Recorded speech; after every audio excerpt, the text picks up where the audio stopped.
Good evening, everybody. My name is Bernd Pickert. I'm an editor at the foreign desk of Taz die Tageszeitung here in Berlin, and it's my honor to be your moderator for this night. Usually when we talk about right-wing populism, we always criticize that they do have simple answers for complicated and complex questions. I will try to keep it the other way around this evening and to have my questions simple.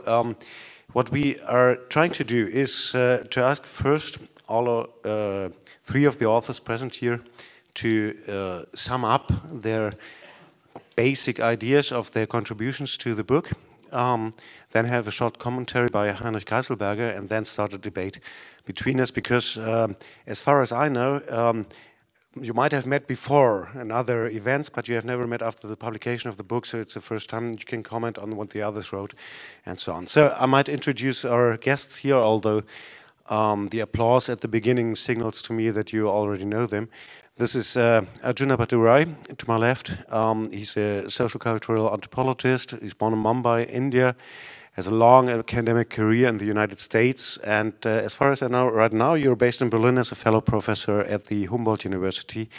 The title of his essay in the book is Democracy Fatigue. In the very center of our stage is Wolfgang Streeck. He's a sociologist. He was very well known as a director at the Max Planck Institute for Sociological Research in Cologne, a job he held from 1995 to 2014, if I'm right. The title of his contribution to the book is The Return of the Repressed as the Beginning of the End of Neoliberal Capitalism. And last but really not least, it's Donatella Della Porta. She was born in Italy. She's based usually at the university in Florence, but for a couple of years now, I guess, you're a professor for political science and political sociology at the European University Institute. Since 2003, is that right?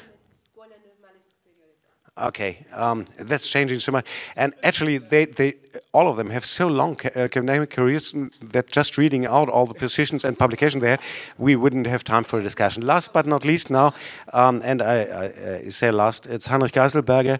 As we heard before, he's the lecturer and editor at Suhrkamp. He developed the idea for this book and worked for more than a year, I guess, to compilate the book. He has degrees in communication, German literature and sociology, and after graduating journalist school in Munich, he started working as a lecturer at Suhrkamp in 2006. So welcome to all of you, and without further introductions, I'll give the floor to Arjuna Bhatturai for your remarks. Thank you. Well, thank you very much for that very helpful introduction and framing, and thanks to our colleagues both from Suhrkamp and from HKW for their welcoming and introductory remarks. I'm very delighted to be part of this event, which indeed is a spin-off of my delight at being part of this volume.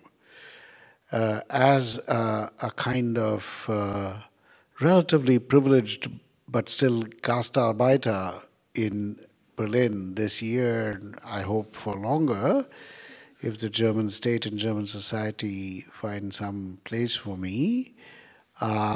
This is really a total stroke of good fortune. But good fortune never appears in our lives abstractly. It appeared in the form of Heinrich asking me to write something, and this is at a time when my good wife, Gabika Bochkai, who is sitting here and very quietly, and I, with our near 3-year-old son, were trying to accommodate to our lives in Berlin and to the world of the Gutschein and the Bürgeramt and many other things. So I put a lot of my projects on the back burner, but Heinrich's invitation was too eloquent and too timely and too urgent for me to resist. So I said I would write something, and unlike what we academics do, which is usually take out 3 old papers and then cut and paste them together and say, well, here's my paper. I actually wrote something genuinely original, so to speak. Not original in the history of human thought, but original for me, that is a fresh text.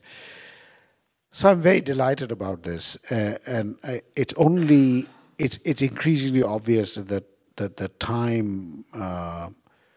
times make this book very timely, and even more so than when I wrote this essay, which is perhaps 4 or so months ago, maybe 5. 3 weeks after Donald Trump came to office is when I wrote my essay. So things are very much the same, and things are also very much different. So I'm also trying to grapple with all that. But with these prefatory remarks, let me very quickly say what I think are the main things, thoughts, ideas, proposals, arguments in this essay. The title more or less catches my main argument, which is that a lot of people in democracies, whatever the kind of democracies they may be, are somehow tired of democracy. And in talking to a translator or in an interview with a French journalist, I pointed out this is not that democracy is tired, but that some people are tired of democracy. So the question of fatigué avec, etc., was a fine point, but I made it clear that I'm not saying democracy is tired, but that there's a kind of exhaustion or fatigue with democracy as a main line of argument. The second thought is that the leaders who have risen on the authoritarian populist right are not always in line with the followers. That is, it's not a perfect convergence. This is not a victory of a kind of utopian victory of ideology and hegemony. There's a kind of disconnect, but there's also a connect. And in the essay, I draw on the ideas of the great political economist and intellectual historian Albert Hirschman to say that what we are witnessing is a kind of wish to use democratic means, namely elections, to say no to democracy itself, to say we are tired. We are tired of patience, we are tired of rational deliberation, we are tired of waiting, we are tired of all these things that are required, and we want something now. And the now is what these leaders, these successful leaders or aspiring leaders on the authoritarian right promise. We will fix it now.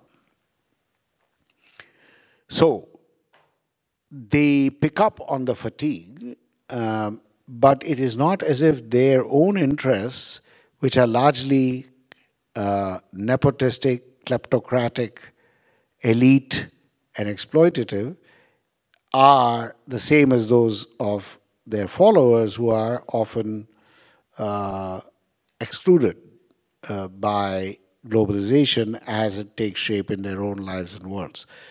But the impatience, which I call fatigue, with democratic processes is what is the common ground. The other general point in the essay is that these leaders recognize that no nation state, from the very richest and wealthiest and powerful, like the US, to the very poorest, is any longer in control of its national economy. And when you can't control your national economy and say that you're a state who is doing that, you move to culture. You move to blood, ethnicity, purity, language, territory, soil, whatever you wish to call it, and make your actions effective there. Because there you can, alas, control quite a few things if you have a reasonably powerful state apparatus, even though the economy has already gone away from your grasp. So I think from above, xenophobia, nationalism, anti-migrant ideology, etc., are a solution to the fact that you cannot control the national economy, so what else can you control? this is what we can control. From the point of view of the followers, I think it's anger, frustration, rage with real things. Exclusion from the benefits of capitalist globalization, if you will, with neoliberalism, with lack of jobs, lack of security, radical uncertainty. This is what the followers experience, but they formulate it or feel it as an impatience with liberal democracy. And these leaders who have completely other motives pick up on this and pick up on it successfully to the extent that they are successful. I have one other argument with which I end the book, which is that Europe is, in fact, for all the signs of the move to the right, still a site of hope. And I think it's a site of hope because the ideals of the European Enlightenment were actually valuable ideals, but they were played out in a world which was imperial, controlled the rest of the world brutally in direct violation of those ideals. Europe has a chance to do it differently this time. Will it take that chance? That is a question I hope all of us might engage with. And in the, say, current French election, I think that is partly what is at stake. Will Europe be able to offer its best possibilities to itself and to the world, or will it relapse into its worst inclinations, habits, and tendencies? I'll stop there. Okay, thank you. Thank you very much for this first round. Donatella, your turn. Thank you. You ended with a word of hope, and I think that my function in this book was a bit to keep hope alive, because especially since I work on the progressive side of the development in neoliberalism, when I was invited to contribute to this book, I kept proposing optimistic visions. So I said, well, I can write about movements parties, which are very lively on the left. And he said, no, this is the great regression, so we have to see the negative side of it. I kept saying we can talk about Nuit Debout or other movements, but I was a bit frustrated in this attempt, but I still kept an eye. So in my contribution, what I try to say is, and it is an age of great regression, but still we don't have to forget that until a few years ago, we considered an age in which there could be openings. And in fact, if we see at the indicators of the evolution of the Zeit, of the time nowadays, what we see is that we have very close elections, very close results. Results in which sometimes Trump wins or Brexit wins, but we don't have to forget that there is another half, another side, which is still struggling. So that my contributions in my chapter is to say it is true that we are in a moment in which we are very much influenced into a pessimistic vision, into developing a pessimistic visions, also because the countries which are more hit by the great regressions are those which are quite influential in the global public opinion. So it happened in the United States and in England, but we don't have to forget that, for instance, in Southern Europe there are other types of development. And but nevertheless, it is true that we cannot see only the positive side. And so what I do in my chapter is try to see how, given similar type of context, and giving dissatisfactions with both the type of social developments, the economic crisis, and so on, the type of malaise in reference with democracy, what the great German scholars Jürgen Habermas used to call a crisis of legitimacy. We have political earthquakes at the moment, and this creates opportunities on both sides.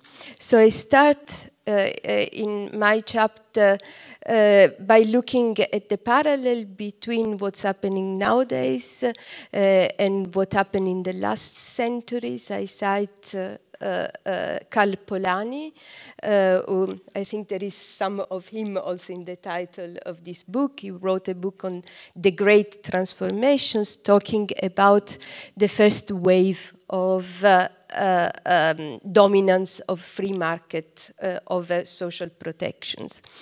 And Karl Polanyi had also predicted that in this moment of crisis, in this moment of transformations and intensifications of times when everything develops very quickly, you have a conflict between two different potential developments, one regressive and one progressive. So movements on the left and movements on the right are reacting to dissatisfactions which are developing because of neoliberalism and this crisis, and also because of the type of discontent that they have created at the level of the economy.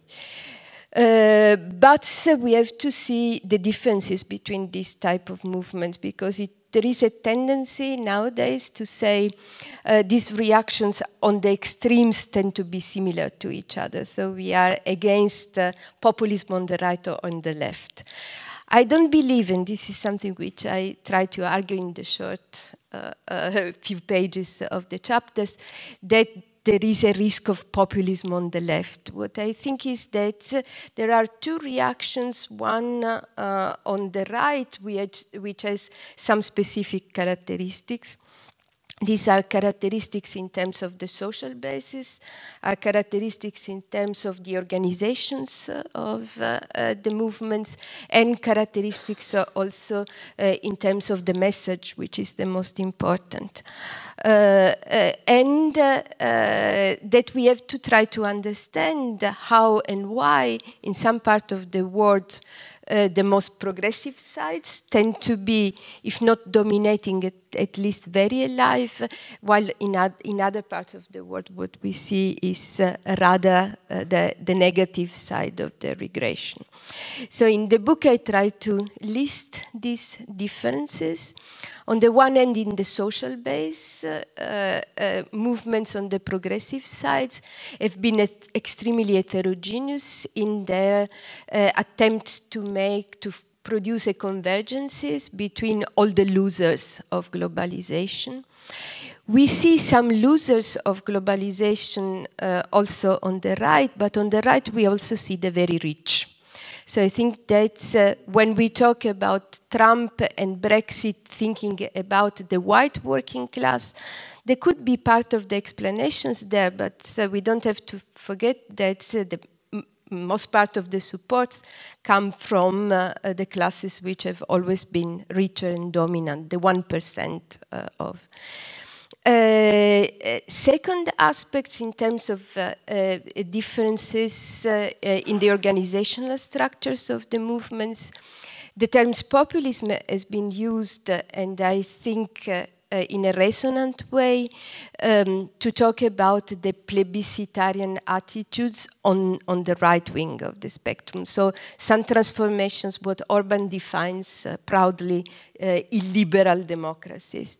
On the left, what we have seen are instead movements that claim participation, deliberative democracy, so a totally different type of organizations. There have been movement meeting in the squares, trying to create arenas for debate.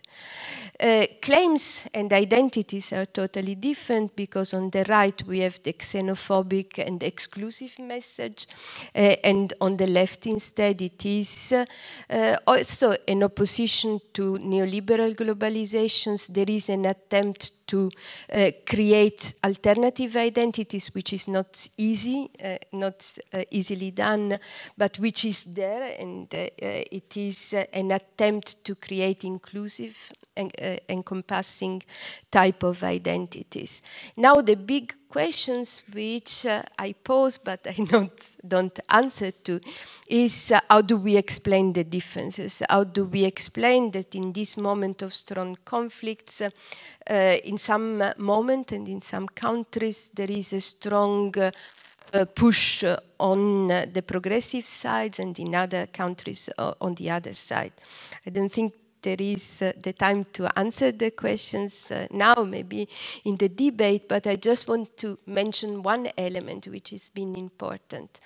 We would have not have a strong development at the electoral level on the left in France, even if it was not the winning side, but it was a very strong push for Mélenchon, France Insoumise and so on, if there had not been a strong movement behind.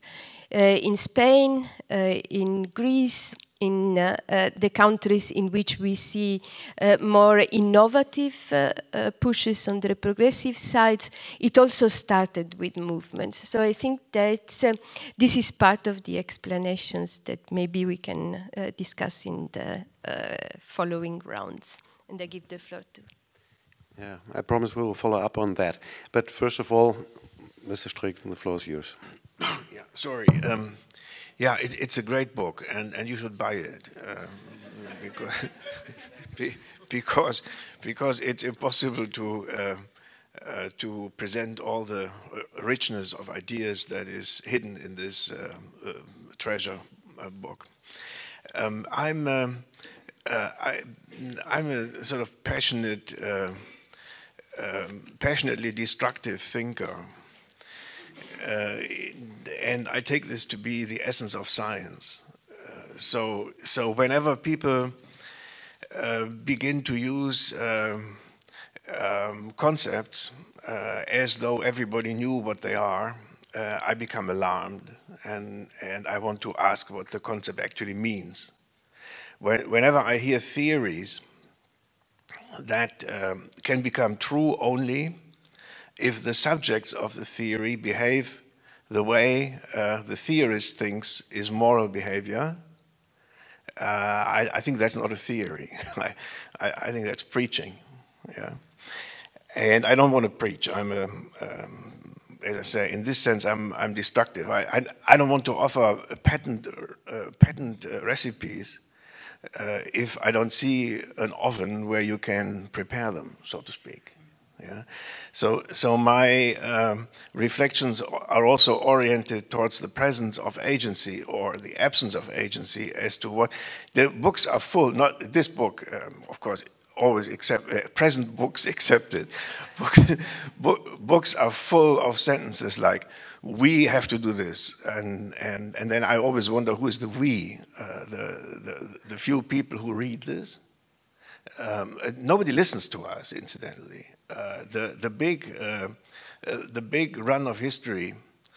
So let me put it this way: there is something going on in our societies, which is sort of a hydraulic movement that is taking place regardless of what we say today here. I would also think that it's regardless of everything that is said in this wonderful book. Although that's an open question, and we're celebrating the book today. So I also want to escape from this bifurcation between optimists and pessimists.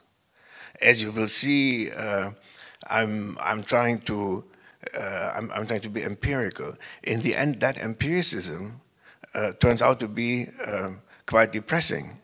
But that doesn't mean that I'm a pessimist. At least that's what I think. It simply means that I have the cold look of the analyst that is not afraid of saying that there's something very unpleasant going on.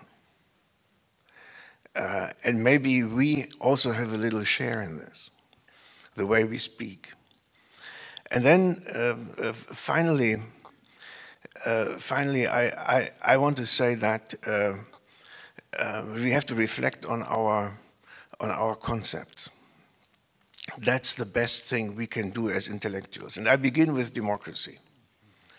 When some people in the book or outside of this room today talk about democracy, they, I think, identify this with good behavior, or with education, or with the capacity to express yourself in sociologies or whatever.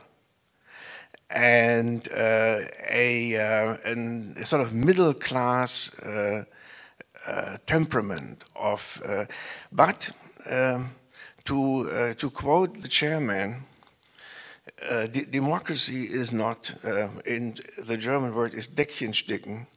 You could also say democracy is not a meal for guests. Yeah? It is something very serious. It is the idea that democracy is a herrschaftsfreier Diskurs. Yeah? Somehow it reminds me of the of Athenian democracy, or the democracy of the English colonies in North America, where roughly 1/2 of the population were excluded from the discourse because they were slaves. It is easy to have a democracy equal good behavior, equal intelligent people coming together and talking about solutions to problems that are easily understood by everyone because they are shared problems. It's easy if you exclude the unwashed. Yeah? In my view, democracy of the 19th century as it emerged, mind you that we had in Germany Dreiklassenwahlrecht, 3 different, so the rich had more votes than the others. Mind you that in England it took a very long time until everybody was entitled to vote. In my view, modern democracy is an opportunity for those who are not normally listened to because they have not taken the course in history, philosophy, and politics at Oxford University. It is an opportunity for these people to make themselves heard. And then they speak often a dirty language because they haven't learned anything other than that. Could it not be that the rise of bad behavior in the political arena has something to do with the fact that since the end of post-war growth, or the 3 decades or whatever, now there is again a number of people who are not being listened to, who have sort of given up on politics. And indeed, now sometimes it's a good thing. I need to look at my notes here. Sometimes I call this the expropriation of the political means of production. Yeah, that took place in the transformation of our democracies since the 1970s. And there are indeed, sometimes it's a good thing to be a little older than everybody else. So we both remember. I'm allowed to include you. Please, I'm honored. So we have memories, and we can look at longer-term trends. Since the 1970s, the participation of people, of voters in elections declined steadily across our countries. And it declined at the bottom of the income distribution, not at the top. Trade unions had fewer and fewer and fewer members. Political parties, same thing, across the board. And you can go to wherever you want. Political parties became more or less part of the state apparatus in different ways in different countries, speaking to the people through public relations agencies in ways that were increasingly boring, so that nobody was willing to listen anymore. In fact, what our parties told us beginning in the 1980s and 1990s is that it doesn't matter if you listen or not, because in the center we are all of the same view. We call it TINA. there is no alternative. No alternative to what? To opening up our societies, to globalization.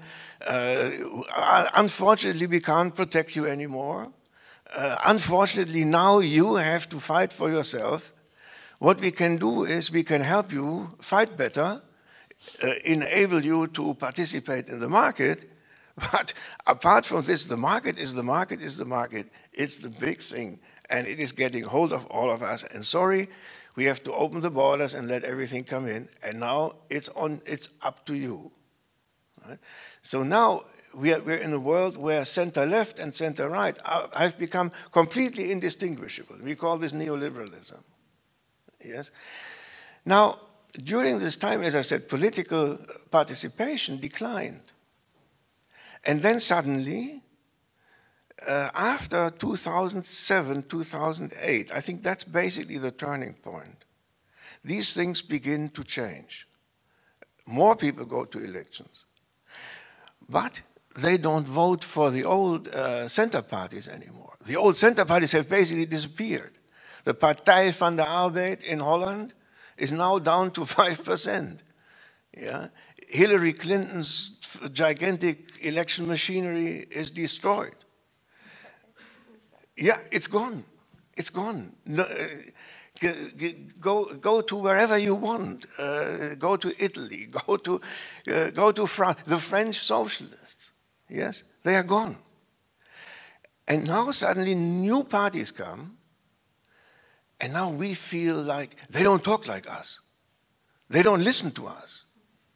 They can't behave. They must be populists. And suddenly we have this strange construction, which is called populism. Populism. Just for the Germans in the audience, a few weeks ago, there was this shooting star of the Social Democratic Party by the name of Schulz. Now, I think he'll be shot down soon, but it was his high moment.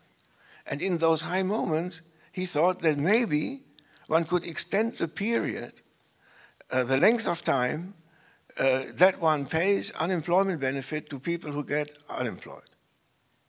Yeah? This may have merits, it may not have merits. I don't want to talk about it. But what happened was that the Minister of Finance, the most powerful character in the cabinet, apart from the Chancellor, of course, called him a populist. Because this was a populist idea, to pay longer unemployment benefit. Yeah?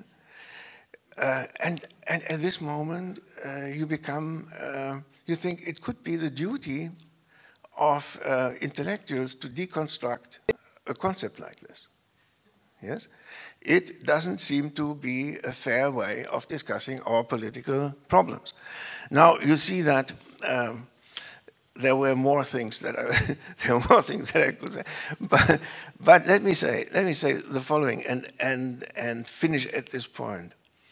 The problem is the recapturing of the political space from the PR agencies, from the statized political parties, from a public that speaks in one voice when it comes to an issue that belongs among the things that we need to deconstruct, which is called globalization, which is presented to people like something that is going on its own. We have nothing to do with it. But then you look at who signed all these international trade treaties, who agreed to an international competition regime that doesn't allow national governments to protect industries, at least to help them to change more slowly. Yes? Who signed all this? Who is behind this mantra that the world can be happy only if national borders in economy, wherever, are lifted, and now? I think that's a very good question. Now suddenly in the heart of the empire, so to speak, in Harvard and the MIT, suddenly you hear people like Denny Roderick who say, couldn't it be that democracy, globalization and nation states are incompatible. You can only have two of them at the same time. And couldn't it be that there can be no global democracy? So if you want to have democracy, you need to have some sort of national democracy restored, because otherwise you have globalization all over the place and no democracy at all. At least I want to ask questions like this. And at least I want to avoid being pushed into a corner where I don't belong, only on account of asking this sort of question.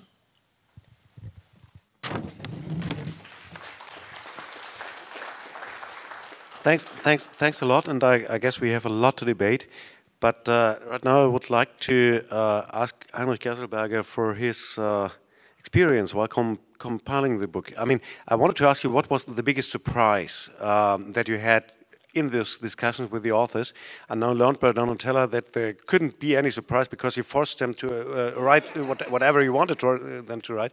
But no, what was your experience, and what do you think this debate, as reflected in the book, is going to? Well, which was the biggest surprise? What Donatella says is not completely true. I didn't force you to write a pessimist text. I thought that I came to sociology via Ulrich Beck, and I came to sociology via a scholar of social movements. And I always had the feeling that the social movement studies, which is an academic discipline, had a blind spot because it's only talking about progressive movements. Environment, peace, civil rights. And I always wondered why they're never talking about the Ku Klux Klan, why they're never talking about the Nazis.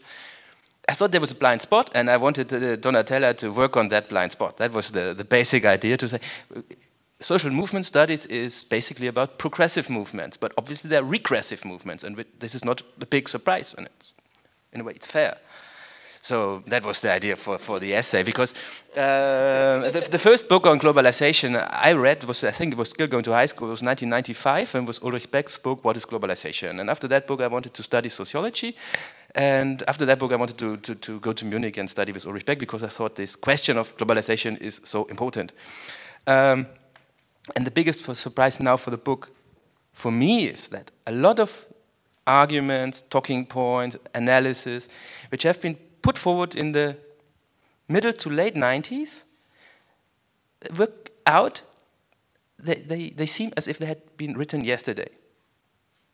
And that is a surprise to me. You know? Ralph Dahrendorf said in 1998 in a book edited by Ulrich Beck, I think Wolfgang Streeck and Arjun are in that book as well, says that... The only Beck book you're in? We need to think about that. Yes, I know. And Dahrendorf said it might well be that the 21st century will be the century of authoritarianism. Yes, and this has been quoted up and down after Trump's election. And then you look at Richard Rorty's book, Achieving Our Country, with this sentence: "If the cultural left doesn't do that or that, something will crack, and it will get really ugly." And to me, it's the big surprise that you can read sentences written in 1998. As if they had been written yesterday. And what is a surprise to me is that all this discussion has been forgotten for almost 20 years. So for me, that was one of the interesting questions in the book. How come that we forgot this situation? Because everything that was talked about then came true. You have a global economy, but a nation state. Somebody has to control this economy. But if there's no global governance or global state, there will be conflicts. That's the situation we're in now. You have very poor countries, you have very rich countries, and the people in the poor countries see how we live. Of course, they want to come here. It's fair. Who are we to tell them not to? Huh? That has been put forward in the 90s. People have said that people will get angry because they will feel powerless. And now people feel powerless and they get angry. And it's fair. And that's one big surprise for me in the book, that you see that arguments brought forward in the 90s to still work today. And that's a question I'm still not get my head around, how this debate could be forgotten. We have migration, we have climate change, we have terrorism, financial risks, and we had forgotten about that. And now it's here. In a way, we can discuss that, of course. The big surprise for me is, in the book, if you go into details, is now the book is often reduced to a critique of neoliberalism. Yeah? But if you talk about neoliberalism, you usually talk about inequality. Neoliberalism rises inequality, and therefore at a certain point of time, people will oppose neoliberalism.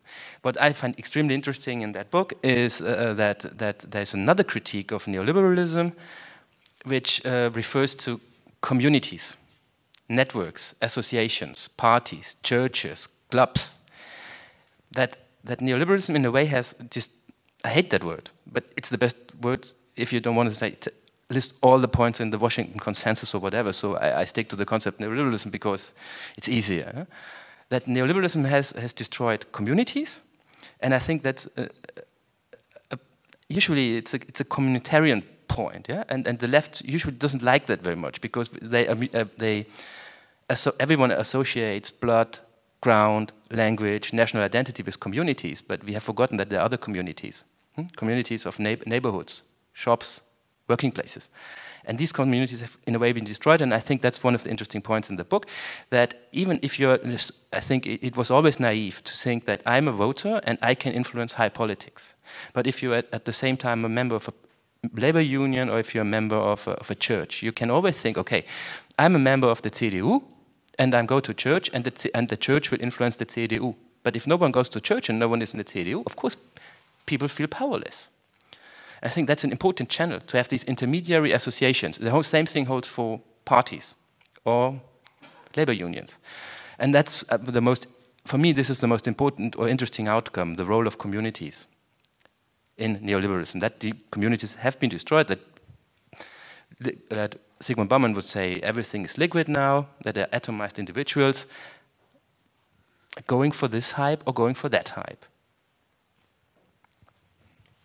Okay, I'll just try to give some order maybe to our debate, if possible. What I noted, not only by what you said right now, but from reading your contributions and those of the other authors in the book, is that first, nobody's thinking that right now there could be an immediate possibility to regain control over the global financial economy, global financial markets. So this is like a status quo which is not accepted, but accepted as a preface for everything else to happen by all the authors, and nobody offers a recipe for regaining this control. If you think otherwise, just let me know. Second, there are certain differences about the use of the term populism. Donatella just said there is no populism from the left.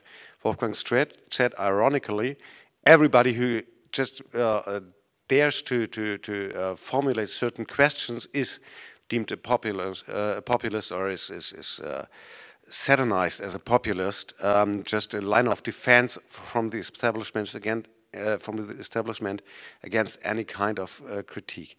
What do you think, Ajin, about the concept of populism? Well, I myself don't have strong prejudices about its use or abuse.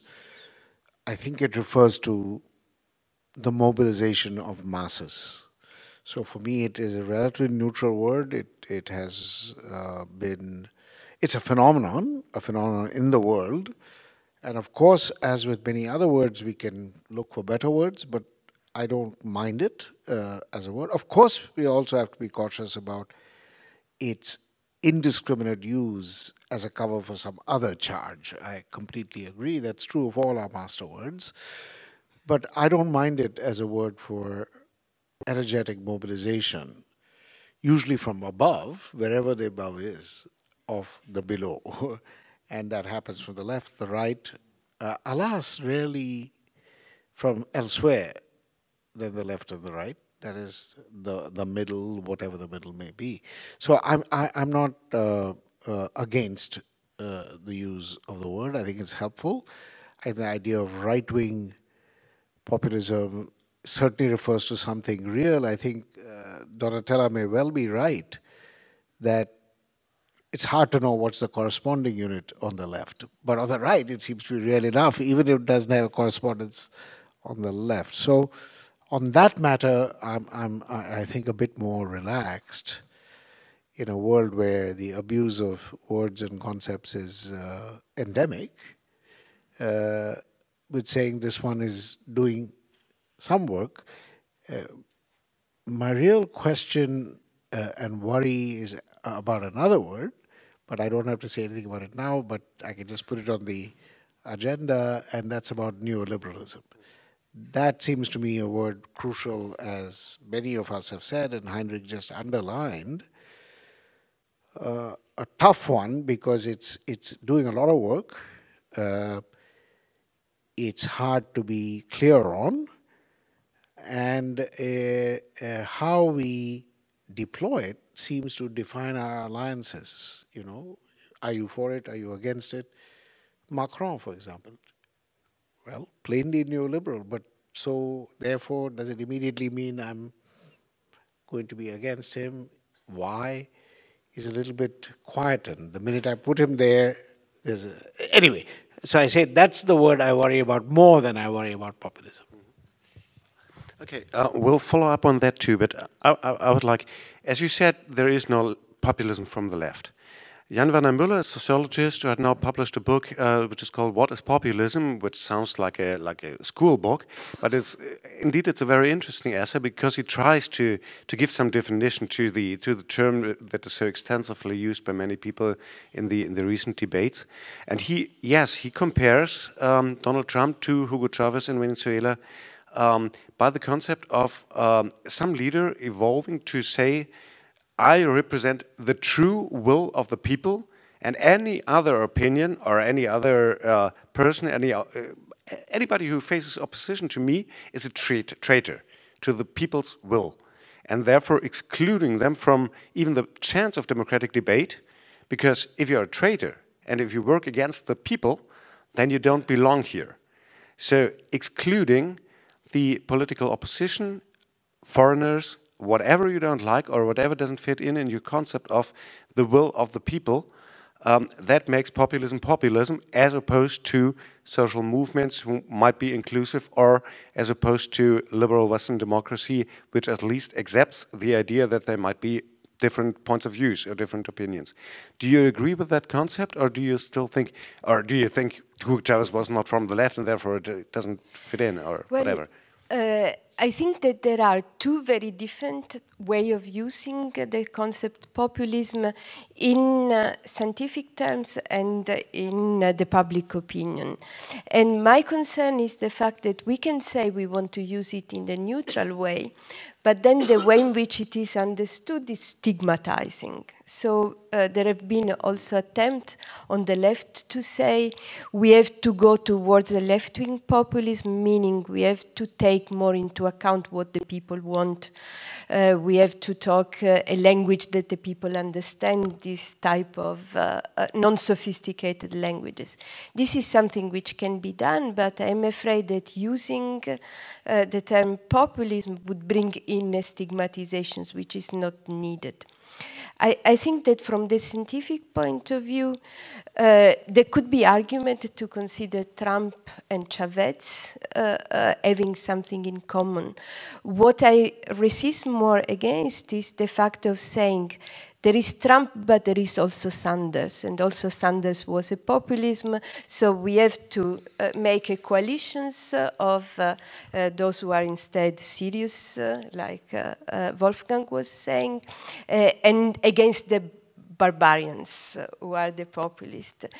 And this has been done very often. So it has been done in the United States, it has been done in France, saying there is Le Pen, but there is also Mélenchon. They are the two populist groups.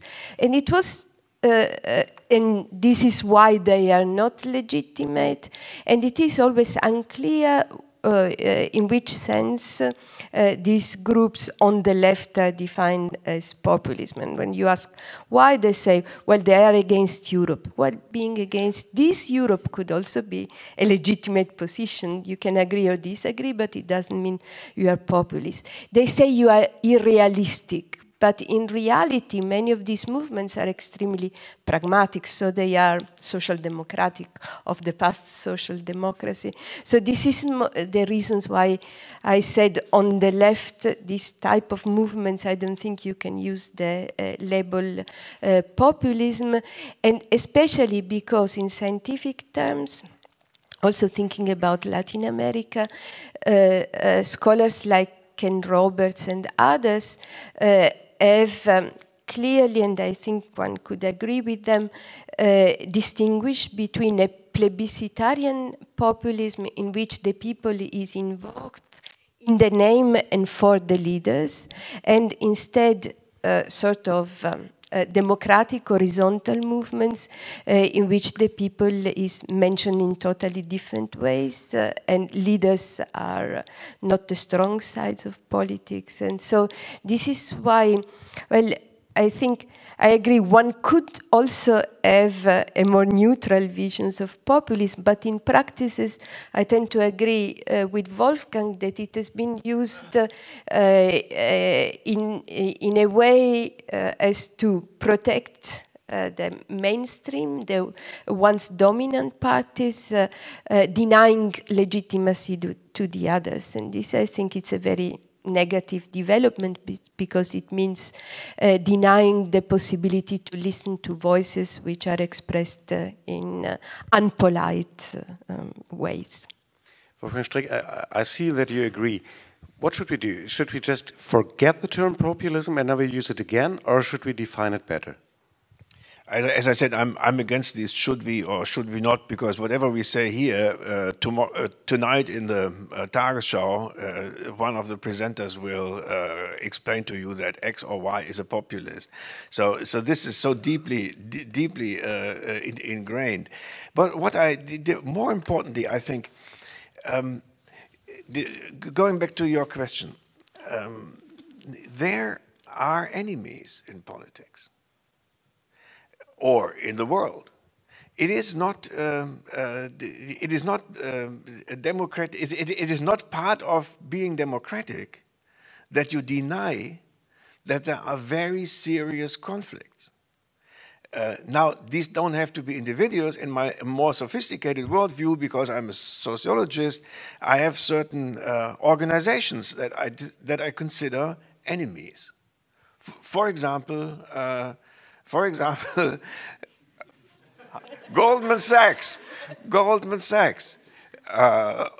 occupying, penetrating into the American Treasury, the American government apparatus, in order to ensure that the International Monetary Fund makes sure that Goldman Sachs can do business all over the world and that capital movements are completely free. To me, that's a very strange idea, that capital should be allowed to move freely across national borders. After all, capital is something that is produced in cooperative relationships in certain places, and it's not such a bad idea to think that it should be reinvested in these places if it has been produced there. In addition, there can be some movement, but basically the idea that, for example, rich Greek ship owners, another class of enemies, should be allowed to stash euros into their suitcase, board a plane to London, and go to some real estate guy where they are already known as the cash Greeks, and buy an apartment in Chelsea.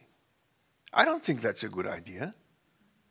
And then in politics, we really have to identify enemies, and we have to say, yeah, and now what do we do with enemies? I think we should expropriate them or regulate them, which is in many ways the same, because you restrain the uses that they can make with their property. In other words, we can redefine property rights so that they become more compatible with society. But in order to do this, we have to know this is not a dinner party, as the chairman says. We're not sitting together and having a nice conversation about how will we regulate finance. We will have to fight for it.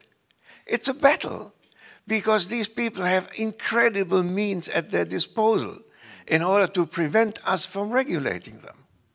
These means you don't always see. They don't march in the streets. They have a very powerful means. They go to whoever the President of the United States or the Chancellor of the Federal Republic of Germany is, and they say only the following sentence: I'm really concerned, I'm losing confidence in this country. And suddenly she knows what to do against it. Yeah? So here's my populist thing. Yeah? What, question mark, what is the equivalent on the side of small guys like us, small guys and girls like us, yeah, to this particular meeting where Mr. Goldman and Mr. Sachs meet Frau Merkel? And I say we have only one equivalent, which is we must be out in the streets in maybe at least 30,000 people and indicate that what is happening, we're losing confidence in the government. Yeah? It's the same language, but it needs to be spoken by the thousands rather than just one. That's the difference between power and non-power. For this, we must defend democracy, because democracy is our only chance to do this sort of thing. Democracy is not a dinner party where we sit. See, my short thing about democracy is this. I worked on policy research for a long time. Policy research is about how do we solve problems. It took me decades to understand that one person's or one group's problems are the other group's solutions, and vice versa. Yes? That's what we call class conflict. And there is no joint problem. There's no joint problem that we can talk about. There is conflict. And in order to survive these conflicts, so that they don't strip us bare, we need to have democracy. And if that democracy expresses itself in a language that Herr Schäuble, the spiritus rector of the Eurogroup, calls populist, then I think we are doing exactly the right thing.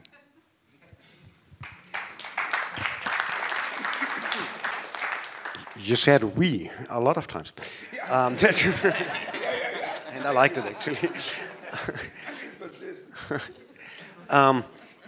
That brings us back to a point Donatella brought up in her introductory remarks, and is also discussing in her statement, which is how come that while we have the Occupy movement, we have the struggle in Seattle in 1999, I guess, and so there was a strong movement against not really against globalization in terms of national concepts, but against the free flow of capital and all the negative consequences and so on. How come, and you discussed it before and said you might give the answers later, maybe now, how come that this didn't work out? It didn't find its representation in the political parties in power, neither in the Democratic Party in the United States, nor in the social democratic parties of Europe. Well, in some places in Europe, like in Greece and Spain, you had new movements, new parties taking up on these positions, but they are in difficult position actually to really imply it. And maybe it's even too late, as we said in the beginning. Nobody is thinking that we can regain control in a short amount of time on the global economy. But how come, first on the analytic part, how come, and any of you who likes to answer can do this, how come that the right makes itself so much heard now with their positions of renationalization, and the left has just disappeared with their argument? How come? Who wants? Donatella knows the answer. No, I didn't mean now, in a couple of years, maybe. I mean, it's a question that I think still requires a lot of research to be addressed. But my impression is, first of all, that it is true in the 90s, not only there was was mentioning an analysis already going on about the problems of capitalism, of globalization, and so on. But there were also movements which were called Cassandras at that time, bringing in the bad news about the fact that all the promises of globalizations and the free market were not going to be met. I still think that I wouldn't agree that those voices are no longer raised now. So we have still, and if we look at the reactions to Trump, we also see this, a lot of people with the different visions about what can be done, with the visions which is resonant with those movements of the 90s and the early years 2000, which still are struggling, still are to be heard. March on Science, March on Women's are a moment of mobilizations, and I don't think that these voices cannot be heard any longer. I was in Spain, in Portugal also. There are interesting type of proposals by center-left, left-wing governments, which is apparently successful also in solving some of the economic problems, reducing inequalities and so on. So I don't think that these voices are no longer there. I think that there is still a lot of alternatives which are experimented with and proposed. Also that these movements tend to re-emerge in different parts of the world. So many people were asking themselves why the French, who have a tradition of movements, didn't have an Occupy movement. And then they had the Nuit debout. And now we have the center-left party, which are the sick child on the left sides, but we have emerging, very sick, but we have also other parties which are extraordinarily quick in their capacity to develop. So social movement parties in the past, like the Green, were successful when they achieved the 10%. These parties are achieving 20-25% of the electorate, and are being seen also as the potential innovators. The problem is that they will not be able to solve the problems alone, so that I think there still is the need to influence that other side of the left. But I would say, in my opinion, it is a fight, it's a conflict, it's a struggle in which you see a lot of mobilizations on the side of on the regressive side. But I think that it tends also to catalyze reactions. So we have seen Trump winning, but we have seen immediately a lot of protests developing also in new ways. So I don't want to be, say, optimistic to the extreme, but just want to say, as it happens in the past, phase to moment of quick change, there is a struggle which is open, and I don't think we can pretend that this struggle can be won in a short term and very quickly. I made interviews for my research with people who had mobilized in 2011, also in Egypt, in Tunisia. They said in the heat of the moment you have the impressions that the revolution is a moment. In reality, it is a process. So we have to give time to these ideas to grow. This is what yes, this is just some reflections, reactions to both what Wolfgang said and what Donatella said now and before, and I'm trying to think aloud why I am both very sympathetic to what each of them says, and there are some differences, but also recognize that both in the essay, in the book, and more generally, I have some other thoughts which are at odds. So that is my puzzle, because it's not some prefixed position which tells me I'm here, they're there, or others. I mean, they are here now, but just that there are differences. So my first inclination is to say that there is a kind of agreement, I think, among all of us here and maybe other authors in the book about what is required in order to produce a politics of hope or of possibility. And I think no one in the book has foreclosed that. I mean, nobody is a heavy Foucaultian or saying the party is over, I think we all see openings, and we see the question is where and why. So I would say that I share a lot with what my distinguished colleagues are saying in terms of, let's call it, in the old Gramscian distinction, the will. But on the intellect, I have some questions, which is the realm in which we as academics operate eventually is indeed, as Wolfgang says, concepts, because that's our business. I mean, the other stuff is not really our main business. We have ideas about it, but our main business is ideas, how to talk, how to argue, how to think, how to debate, how to reason. And here I put three things forward, which I think are slightly 800-pound gorillas, each of them slightly off stage at the moment. Number one, nation state. I spent a lot of my academic life, asking, what is that idea?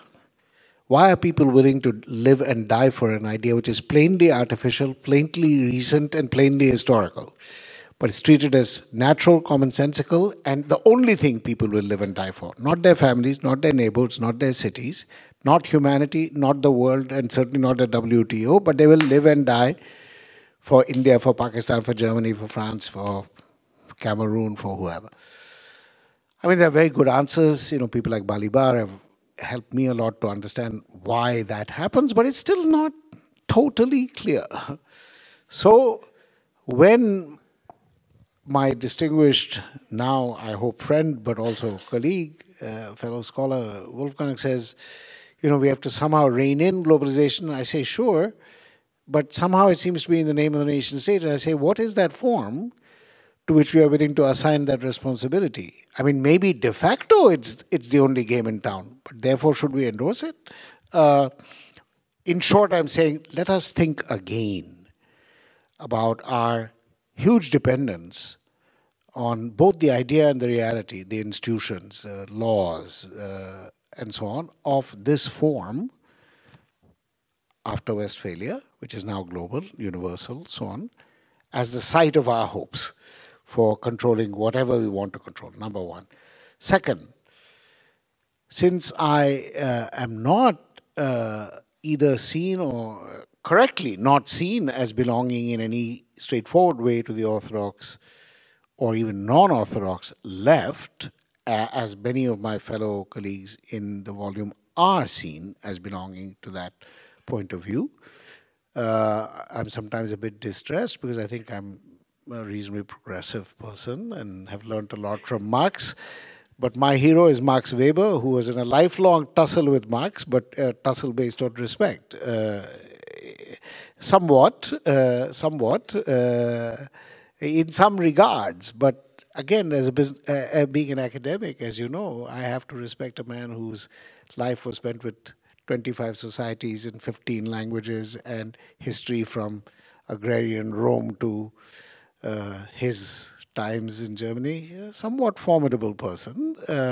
Anyway, he's formed me, whether he's formidable or not. But he was in a deep debate of course, with Marx, but it's a deeply respectful debate. So I place myself there and ask the second question, which I struggle with, which is, since contemporary capitalism, which is really the subtext of all the essays, is profoundly financialized, and the financial market, particularly derivatives market and so on, is 5 to 6 times the size of global GDP.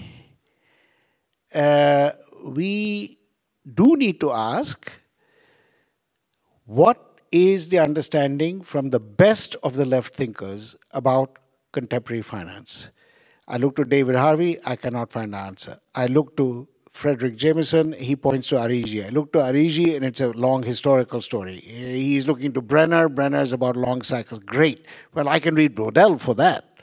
But I'm asking the question, where on the explicitly self-declared left, and this is not a matter of my saying this person is left, the self-declared people who are committed to a certain view, which has directly engaged in Marx and after, is there a serious engagement with the contemporary market in derivatives, in new financial instruments, in assetization, securitization, which is not saying we saw it already, we don't need the details. I don't buy that. I don't buy that view of financial instruments, financial markets. So my second question is not an argument, it's really saying, when will that engagement occur? So we can ask how to tackle it, how to regulate it, how to control it, and how to do so without saying, our old friend the nation state will do that job, we will do something, and we will keep that market contained and so on. It is, and here I may disagree somewhat with, certainly with Wolfgang and maybe even with Donatella, I do think that horse is somewhat out of the barn. I think there's a little bit like saying, let's reverse the trend of 19th century industrialization, if we were in Marx's time, and saying, you know what, you think this has all happened inevitably, but really, we can go back to something a little before. I think it was untrue then and it's untrue now. The horse is out of the barn. Making money by taking risks on risks, so that money does not have to go through C to get to M again, is a dramatic revolution in human affairs. Now we can cry about it, we can weep about it, or we can say it's not really so, but I want to hear the position. My position is that horse is out of the barn, and social movements need to find ways to get some ownership of that process. Not to say, so anyway, I say finance is an issue, nation state is an issue, and last, I throw one little further provocation in. In all the discussions of populism and so on, the issue is the idea of the people. When did that begin? I think of some distinguished French people like Rousseau, the general will, so on and so forth. That then is used by every tin pot, every autocrat, every genocidal authoritarian, as well as lots of wonderful and decent people. But it's the idea of the people. I think Hannah Arendt pointed out that this, and then Bonnie Honig afterwards, that we the people is a performative. That in saying we the people, you produce the people, it's a historical product again. But it's a very powerful one. Powerful one. So nation, people, and then finance markets. I have some take on that stuff. I don't think it's necessarily correct or eternal, but I think that is the side of the debate, even among those of us who generally are inclined in the same direction and are not friends of every form of cruelty and exclusion that surrounds us today. Anyway, it's turned into a bit of a speech as if I'm running for the French election or some other election, but it's not true. Yeah, actually I can't wait to hear what you have to say to what Arjun just pointed out. Provocation. Yeah, no. It's a very important point. And see, as I said, I'm not a recipe maker, but I don't want to escape, and I want to avoid your question. But the important thing, first of all, I think the background when we talk about finance is that after the stagnation period of OECD capitalism, the way the thing got going again was by allowing the financial sector to take more and more risks based on very flimsy theories of how you can manage and control these risks so that only the benefits will emerge. And this is basically, in my view, an irreversible process, because the beast needs to be fed. Yes. That's the idea of capitalism. It needs to grow. If it can't grow, let's say the normal way, where the normal way is, there's lots of people who have purchasing power, who want to buy something, or governments, and then capital sort of invests so that they can get what they want. That's sort of the old-fashioned capitalism. Now, in sort of oligarchic capitalism, this demand just doesn't exist. It doesn't exist across the world, because the city government of Calcutta will never have the money to build the subway lines that they really need, although there's money all over the bloody place. Yes. Yeah? But it never gets there. As a result of this, that money needs to be increased, and you can increase only by lending it for risky paper transactions where you can deduct your fees, and then others lend it to someone else, and then in the end, the European Central Bank buys it all up because it has become so toxic. Yes? Now, that's the story we need to tell before we start talking about solutions, because we need to understand what is going on. In my view, the world has become more and more dangerous as a result of this operation, but capitalism needed that danger, because otherwise it would have stagnated earlier, even earlier. I do want to add something. Yeah. Not debate. Yeah, but I need to deliver the final blow. So. Yeah. The final blow is this. Now, on this background, it is interesting that there are places where countries manage these risks much more wisely than others. And it had something to do, I think, with this very strange, but that's very tentative. The very strange sort of property of these countries is first that they were small, and then they were able to defend their sort of remnants of sovereignty in monetary affairs. Look at the Danes, who never went into the euro. Look at Iceland, which sort of went into a deep crisis, and because they were so stupid to go full scale into this financial market. But then they pulled back, and they could do this. They were only 500,000 people, and they still had their own currency. On a huge block of ice somewhere. Yeah, somewhere, and there comes my view that. Yes, the horse is out of the barn, but that horse comes in different shapes and sizes, and you have a choice as to what sort of horse is going to graze on your meadow. Yeah, but you have that choice only if you defend the remnants of national sovereignty that still exist, and there these things come together. See, you lived in the United States, I lived in the United States. The United States government is the most ardent proponent of the end of the nation state, except for one nation state, which is the United States. All other nation states don't have to have borders. They don't have to have the right to defend themselves against free trade agreements across the board. They don't have the right to tell American special forces to get the hell out of their country. Yes? They don't have the right to ally themselves with some other country that the Americans don't like. Yes? So it's very interesting that from this perspective, if you look at it from the Pentagon or from Wall Street or from the White House, national sovereignty is something very unpleasant, which is that these small guys are trying to protect themselves from the power that I want to exercise over them. And then they even have the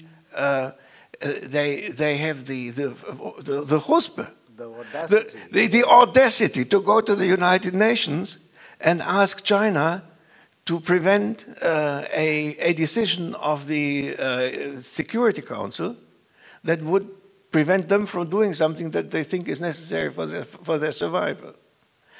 The story behind this is that what the left has come to celebrate as global society or as a cosmopolitan political order is deeply, deeply characterized by power asymmetries. Yes? That has to be taken on board.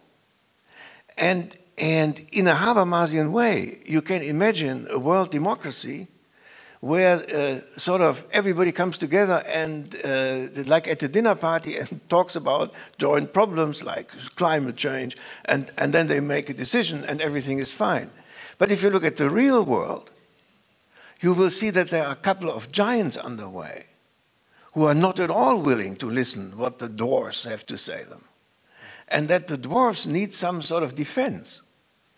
And there are these sort of broken shells of the Westphalian national sovereignty that I think we would be stupid to throw away and then be completely exposed to what the Americans think we should do.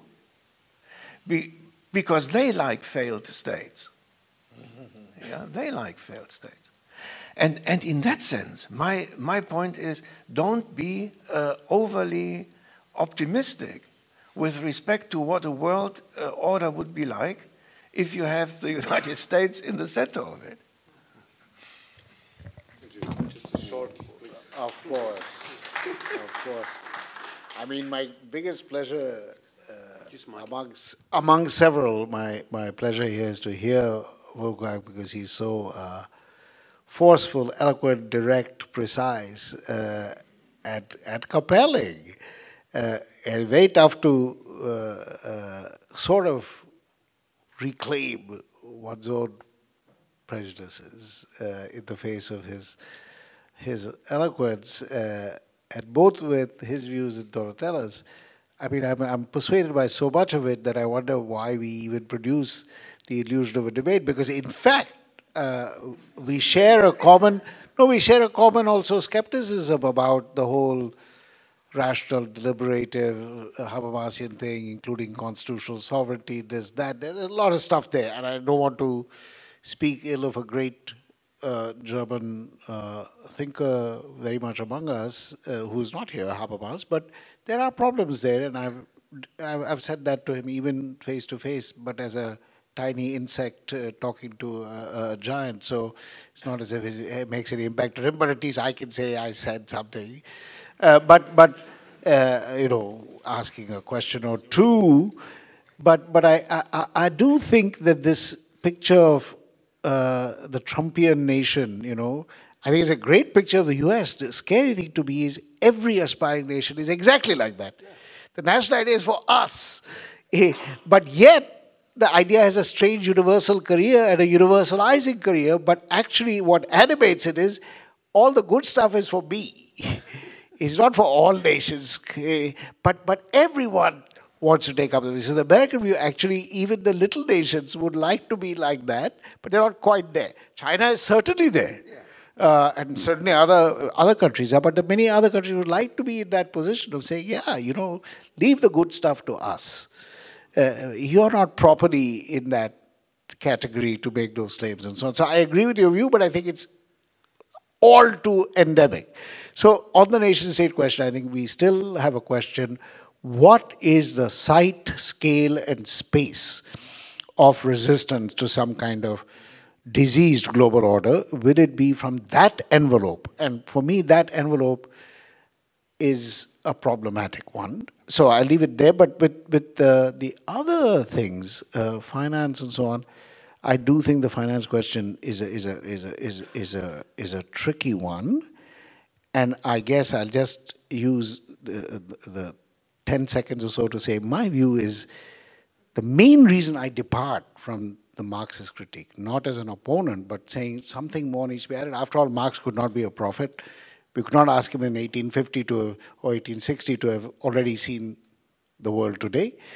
That the main thing is we are no longer the producers of an exploitable value which is based on labor. That is labor in all the senses in which Marx talked about it. We are now producers of debt. Debt is the stuff that the global financial economy feeds on, and we produce it. So my general hopes is we can reclaim that, very much in a Marxist sense. We can reclaim the means of the production of debt. So I'm very sympathetic to Wolfgang when he says we have a certain way in which we can reclaim that. But my angle is, as debt producers, which is everyone in this room, is feeding that financial beast, we can reclaim some of that and reorganize where we put that debt.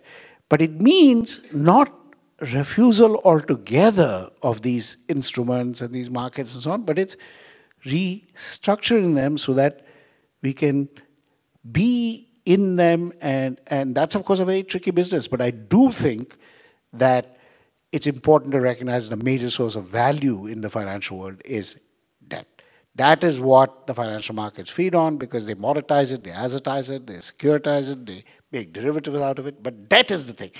Not labor and products anymore, by and large. Anyway, that's a little way to tuck in some other little thought of mine. Next book. Thank you. Yeah. Thank you. What I find interesting, I mean, we have talked a lot about the financial markets now, the economic basis for what the title of the book called the Big Regression. Coming up with the idea for another regression, make labor count again, not finance markets. That's sort of from, well, you say you're not from the left, but I don't believe you actually. I know what you mean. There are some differences of opinion, no, but do we come up with actually the same, not the same, but also relying to some concept which was valid before the 1970s, as Wolfgang put out in his first remarks from the 1970s on the traditional relation of labor, workforce, and so on, got lost. Trade unions lost, didn't have its impacts. Political parties lost memberships. If we think about now, and you talked about some political parties, some new movements from the left or from the progressive side, getting some impact in national parliaments, needing alliances, yes, but having some impact. If we all of you analyzed that national politics have lost control, and most of those who now believe in those right-wing demagogues, let's to avoid the word populist, right-wing demagogues, they don't believe in democracy anymore. Just as Jun said in the beginning, the impatience and the anger is so big that they use democratic means to get rid of democracy, actually. If the thinking of their side is like that, and if their leaders just deepen and deepen more and enforce more the idea that democracy and the Western democratic systems itself is so corrupt, and these elites are so compromised with neoliberal politics, even if they don't frame it this way. I mean, they would hardly use the word neoliberal. Can democracy first survive, and second, be an instrument, really, for democratic, for progressive movements or new political parties to change course? Donatella, what do you think? I think democracy can survive, and in fact, it is dynamic at the moment. So for me, as someone who was studying the social movements in 2011 and so on, I would have never expected that movements that were so critical of representative democracies, so mistrustful of mainstream parties, would so quickly occupy those spaces which were left empty by the crisis. So as I think it was Wolfgang who said, we were accustomed to see less and less participation through conventional channels. And the movements of the squares seems to go in the directions of denying more and more sort of legitimacy to this type of institutions. But what we saw was increasing not only demands for participations, but also, I think, capacity to participate in different forms. So the new parties developed from innovations which tended to apply ideas from the movements into representative institutions, and they realized very quickly that they needed to take power, and so they needed also to use the channels which were available.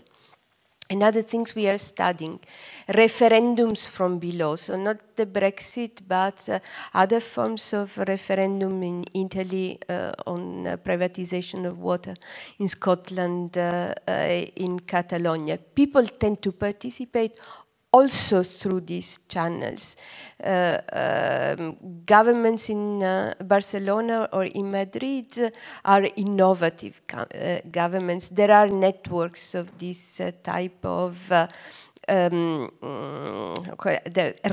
rebel cities that are trying to invent new ways. So I think that these are also processes which testifies for the fact that liberal democracies is under crisis, but other forms of democracies are developing. And I think that it is interesting also that there is a return of attention to the nation state, which is also related with the dynamic of the crisis and so on, but also a lot of initiatives, like this book to a certain extent, which are global, cosmopolitan, that perceive the need to go beyond the nation state, but to do it in a cultural way, addressing the potentials for inclusiveness in these networks. So concluding on this book, the fact that this book is an attempt to reflect on problems, an attempt to to reflect also on the problems of the left. So Nancy Fraser's chapter here is very telling, and that there has been behind the effort to translate it into 13 languages, building a network of publishers with similar views that probably will also in the future publish other books. I think it testifies for these dynamics, and so I think also testify for attempt to building arenas for debate, which is an essential element of democracy. Thank you. Thank you. Just coming to an end of this debate, I wanted to ask Heinrich again.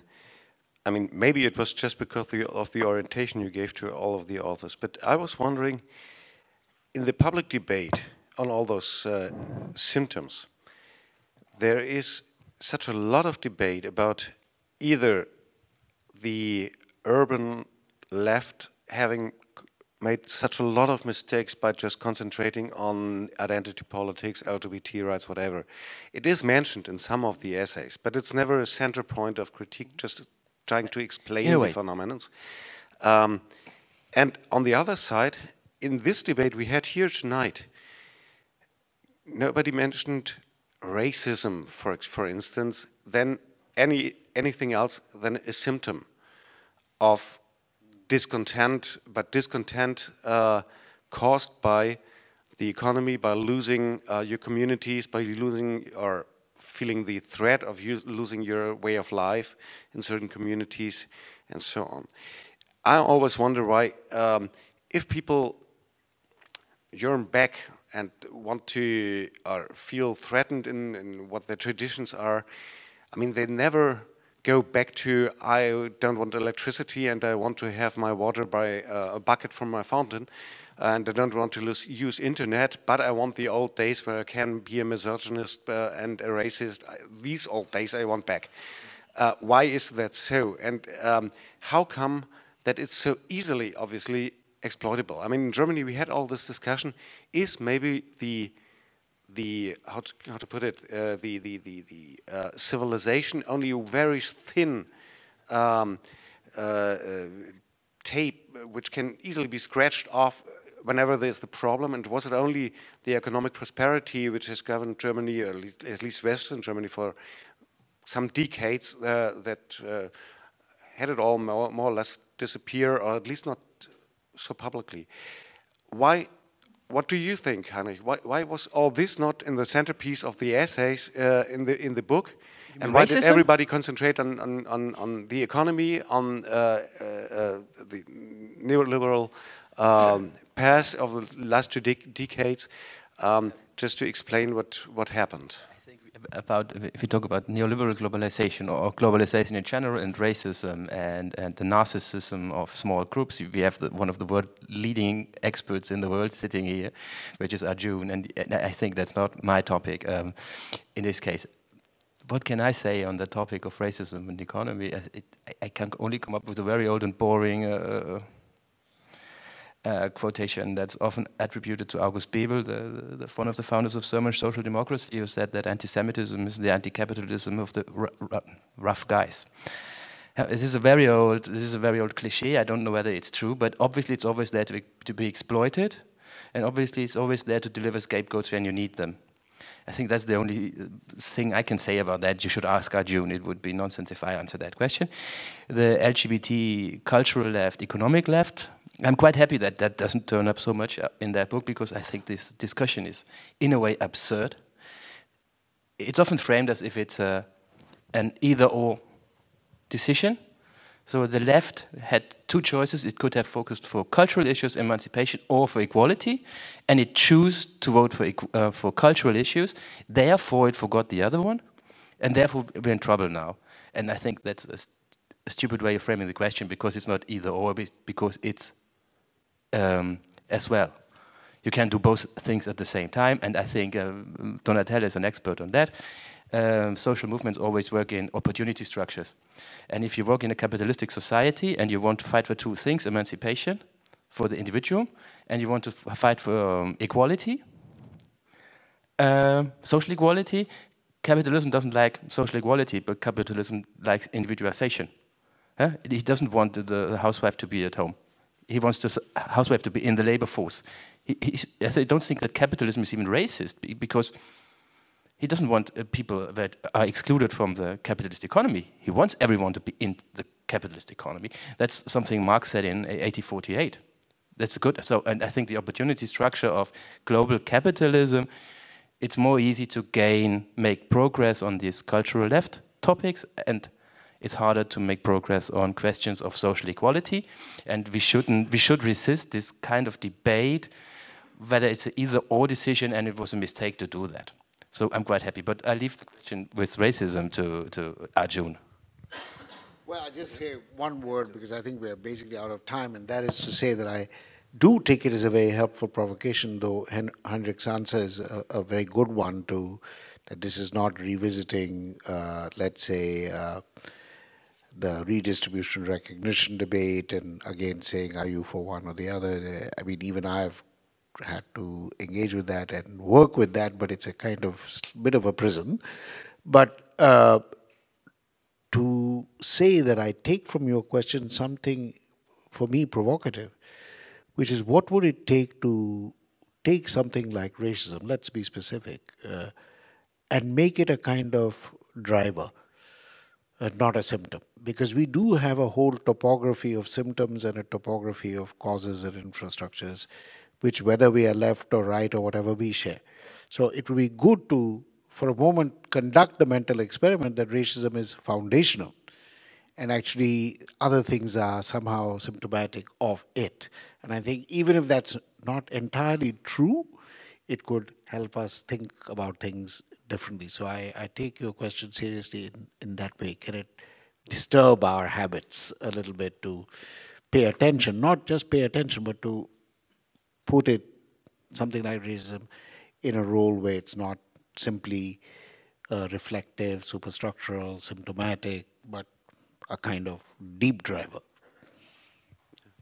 Thank you. I would like to invite you, the three of you, for one last and short round. As I said before, most of the essays you wrote in the book were written shortly after Donald Trump won the elections in the United States. Now we are 100 days into his presidency, and I think, I mean, yeah, we have all the debate about how to judge things, but I mean, he was trying to be the champion of the poor. He has a cabinet of billionaires.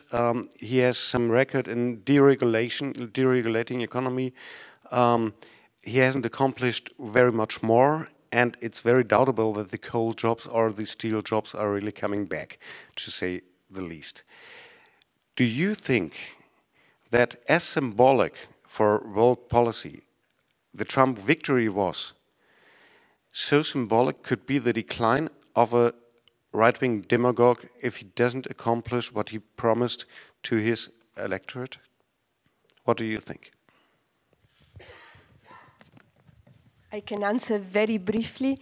From my point of view, my impression is that there has been a sort of drunkenness of all these radical right leaders, from Trump to Erdogan to Orban as well. They are daring, I think, too much. They have lost any sense of what they can really do, and so my impression is that they are going to fall quite quickly. But I hope it is a successful prediction in this sense. Yeah, it's a long story, but we need to have dinner in time, and what so let me just say that I don't want to make any predictions on this. There's interesting things about Trump after he was elected. Before he was elected, and of course you can't say this in Germany, he had some very sensible ideas. For example, why do we need NATO now that the Soviet Union is gone? There was another question, do we have to have ever new free trade agreements? I don't think so. Then there was another point, very, very interesting. Unless we actually want to put soldiers on the ground, we are not going in the future to tell people that we want a regime change in a country where the civil war will as a result drag on forever. These are only 3 examples. And in Europe, everybody was really concerned about this. I remember the reaction in the German government. What? The NATO? And what? He doesn't want to fight for democracy in Syria? And no free trade. I mean, Hillary also had a no free trade agreements anymore in her platform, but nobody noticed this. He wants to build a wall to Mexico. Well, the wall has already been built. Half of it already exists. And it was, to this present stage, completed by Obama. So now, after he came in, he had to fire those people who had sort of advised him on this. And then now he brings in the deep state. Like the former commander of the Marines, the former chief of staff of the United Chiefs of Staff or whatever, and they are now surrounding him. And now he says NATO is a great idea. In Syria we have to fire 59 Tomahawks, and then we tell Assad to please disappear. And so on and so on and so on. And now everybody in Europe sort of says, my God, thank God, he's becoming reasonable. I find this extremely strange. Well, a very quick comment, partly humorous and partly serious, on the question, namely Trump, let's say, and Trumpism, if it's in other places. But with Donald Trump, I think the worrisome thing is that for leaders of this type, failure is also success. So success comes in two forms, success and failure. So when he fails, it's, you see what he's up against, you see how white people have suffered, you see how much he has to overcome, etc. We know, of course, his sexual peccadillos, this, that, are all simply irrelevant to his following. You can, I mean, this is not a Popperian world. There is no falsification. And it's not because there's fake truth and all that, it's because the things that are said are not relevant to the main point. He's one of us, we are like him, we are wronged, and therefore, of course, we have little frailties, you know. And facts are not facts, they need to be interpreted. Yes, they need to be interpreted by us, and of course, it's not, unfortunately, entirely, as I say, Popperian. It's more kind of bizarre postmodern Lakatoshianism, you know, it's more insane, but failure is very hard to identify for someone like Trump. And that's my worry, that you can do bad wars, you can have bad policies, you can do this, you can do that. And people would say, well, you know, that shows what he's up against. It's very tough to reinstall white supremacy. You know, we know that's a tough project. Who said it was easy? And here our man shows us that. Anyway, it's only a slightly humorous and bitter comment, I'll agree, but... Yeah, thank you. Okay, we are well past time, and who am I to sum up this debate? And by the way, the debate is much bigger than what we heard now in the past hour and a half or so. It's in the book. I'm not a PR person, I'm a journalist from Taz, but I really recommend you to at least read it. Maybe not buy it, but borrow it, but something. No, buy it. But it's really worth reading it, and it's. I guess I might not agree with Suhrkamp that they are beginning a debate, because the debate is already going on for some time. But they are giving, I think, by this book, giving a very important contribution and input to the debate to go on.